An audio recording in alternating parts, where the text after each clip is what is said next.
Hello and welcome. This is Sports This Morning, reaching you live from Channels Television Sports Center in Lagos, Nigeria. Thanks for joining in. My name is Austin Okonatman. It's always an action-packed world of sports. So if you're ready, let's go on this sporting ride. Where should we take off from? Abuja. That's where the Super Falcons of Nigeria are preparing for the 2015 FIFA Women's World Cup in Canada. You know the story. They've been drawn in Group D alongside Australia, Sweden, and the United States of America. They're getting ready. And just to let you know that it's just 22 more days to the kickoff of the tournament in Canada.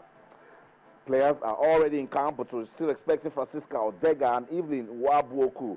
Yesterday, executive members of the Nigeria Football Federation visited the President of the Nigeria Football Federation, Amaju Pinnick, has promised to clear any outstanding daily allowances within 24 hours. So they gave the girls reasons to smile. Amaju Pinnick also pledged $250,000 to the Super Falcons if they reach the Women's World Cup final in Canada. Targets for the Super Falcons. What's going on with the Super Falcons? We'll talk about it today on the program. Let's leave the Super Falcons now and talk about this team. They're so admirable and they're looking for glory. Talking about the under-20 national team, the Flying Eagles of Nigeria, they are preparing for New Zealand. That's where the World Cup will take place for the under-20. And it's just 15 more days. So theirs is closer. Coach Manu Garba is working so hard with the team. At the moment, they're in Canada, still trying to, tighten loose ends, get its tactics and strategies all right, get some synergy, blend as a team, play good football. They played Offenheim 2 days ago in a friendly game, crushed that team 5-2.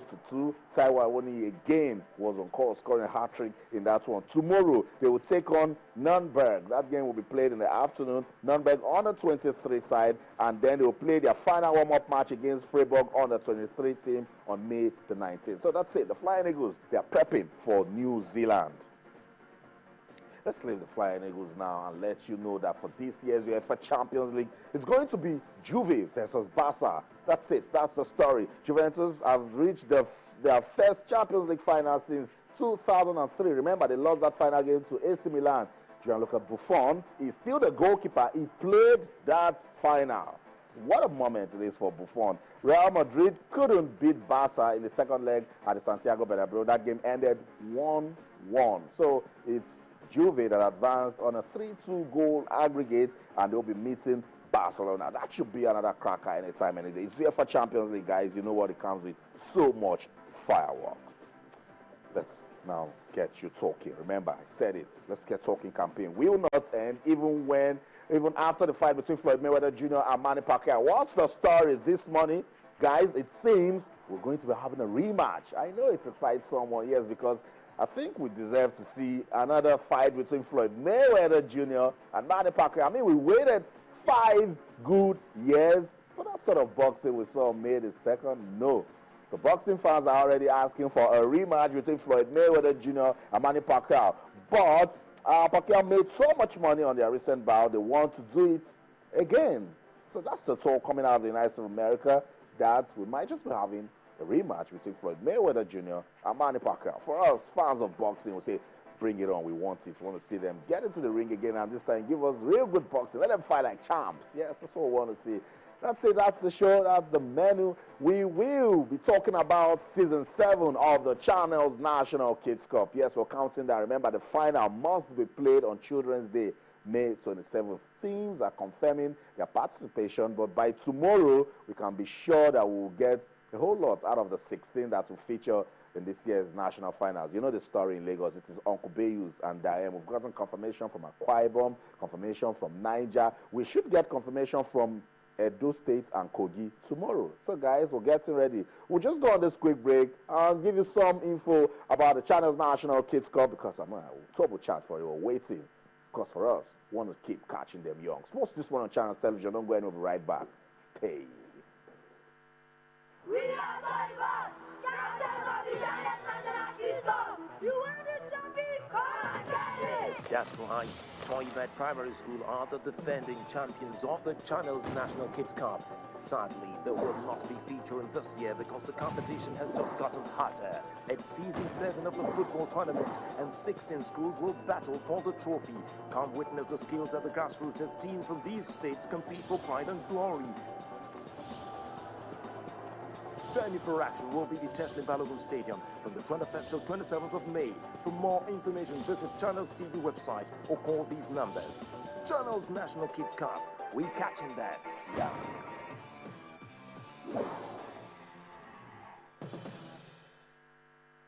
So that's it. It's about grassroots football development. It's about talent discovery and development. It's about catching them young. We're going back to the basics. And the primary school level is where you should start when you want to start discovering talents. That's what the Channels National Kids Cup is all about. We're counting down season 7. You know, these kids, they are ever ready to give you excitement. So if you've got the time from the 21st to the 27th, Teslim Balogun Stadium. Final day is the 27th, Children's Day.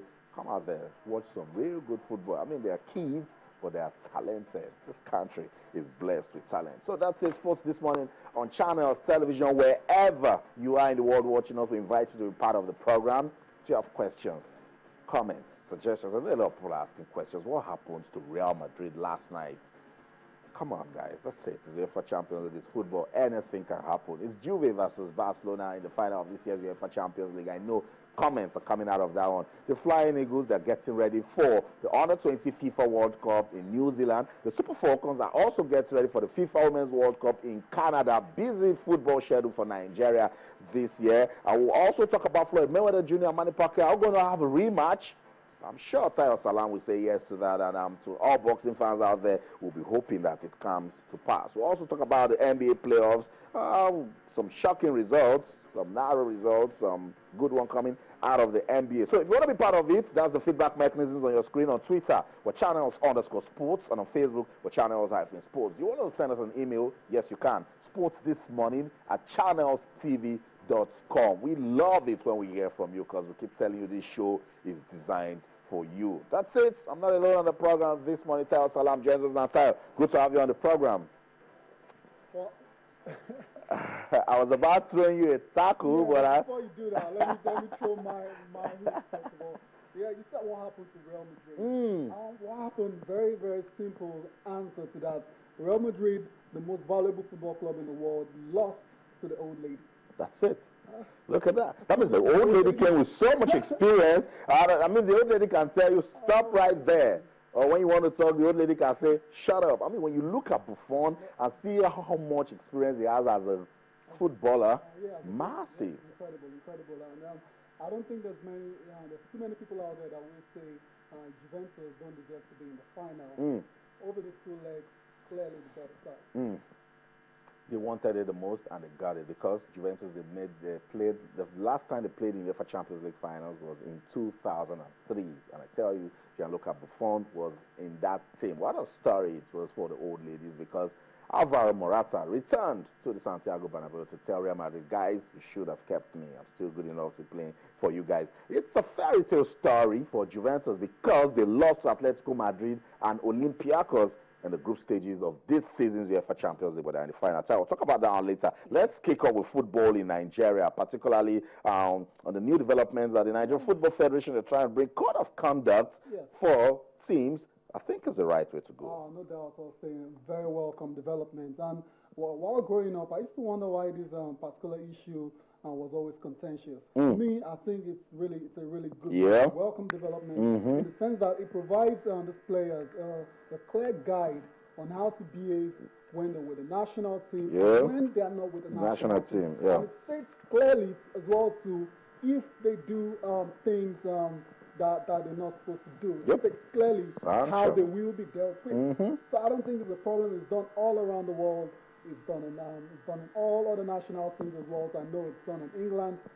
So I think it's a very good one for the Super Eagles and all the national teams. And what I want is, I want the NFF. We've not seen the documents. We don't know what it entails. I want the NFF to actually make it very clear. That's it. The presentation, the documentation of it has to be very clear to all the players. Every little detail has to be understood. That's it. You know, so nobody gets it mixed Twisted. And someone comes out to me and say, I didn't understand this part. I didn't get this clause. Code of conduct. You must be respecting the conduct on and off the field of play. It is very key. And I like the part where it said coaches should know that their coaches are not football agents.